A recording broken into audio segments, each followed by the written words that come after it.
আজকে আমার গাছের জন্য প্রচুর খাবার নিয়ে চলে আসছি। দেখো বন্ধুরা, আমার গাছে খাবার। এই রে, চা একটু ঢং করতে চাইলাম, আর হলো না।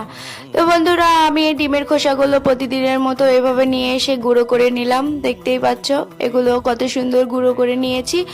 তো এগুলো সবগুলোই যে গুঁড়ো হয়েছে এমন নয়, এগুলো আমি যতটা সম্ভব পেরেছি গুঁড়ো করে নিয়েছি। এগুলো আমি গাছের গোড়াতে দিব, তবে ছোট গাছগুলোর গোড়াতে দিব না। আমি এগুলো সব বড় গাছের, যে কয়টা গাছের গোড়াতে হয় সেই কয়টা গাছের গোড়াতে দিয়ে দিব।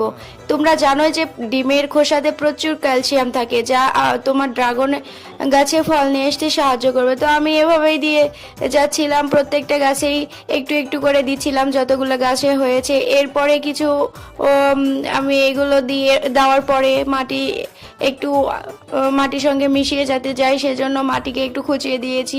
তো বন্ধুরা, তোমরা কি বাড়িতে ড্রাগনের এরকম পরিচর্যা করছো? তোমরাও করে নাও, কারণ খুব দ্রুত ফল আসতে শুরু করবে। মাস আসতে আর বেশি দিন দেরি নেই। তো এইভাবে গাছগুলোতে ঘুরে ঘুরে তোমরা যতটা পারো দিয়ে দিবে।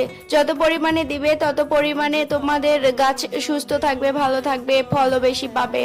তো ড্রাগন গাছে কখন কোন খাবার দিতে হবে প্রতিদিনের আপডেট পেতে আমার চ্যানেলটা অবশ্যই তোমরা সাবস্ক্রাইব করে দিবে। অবশ্যই বন্ধুরা, আমাকে তোমরা সাপোর্ট করবে। ড্রাগন গাছ সচরাচর সবার বাসাতেই থাকে। যাদের ছাদ আছে তাদের প্রত্যেকের ম্যাক্সিমাম ছাদেই এই ড্রাগন গাছগুলো পাওয়া যায়। তো ড্রাগন গাছ ক্যাকটাস জাতীয় গাছ। আগে জানতাম যে গাছগুলো লাগিয়ে দিলে হয়ে যায়। তো বন্ধুরা, এগুলো কি দেখতে পাচ্ছ? এগুলো আমার ডিমের খোসার যেই হচ্ছে উপরের আবরণটা থাকে সেটাই। এগুলো গুঁড়ো করা যায়নি। তো এগুলো আমি ফেলে না দিয়ে এগুলো আমার ছোট গাছের গোড়াতে আমি এগুলো দিয়ে দিয়েছি। এগুলো দেখতে অনেকটা রসুনের খোসার মতো হয়েছে, তবে হচ্ছে এগুলো এই একই আপনার সেম কাজ করবে, পুষ্টি সেম দিবে। তো বন্ধু, এগুলো আমি হচ্ছে দেওয়ার পরে সুন্দরভাবে মাটিগুলো অবশ্যই তোমরা খুঁচিয়ে নিবে। আমি অবশ্যই খুঁচিয়ে নিয়েছি, কারণ না হলে মাটির সঙ্গে মিশতে পারবে না।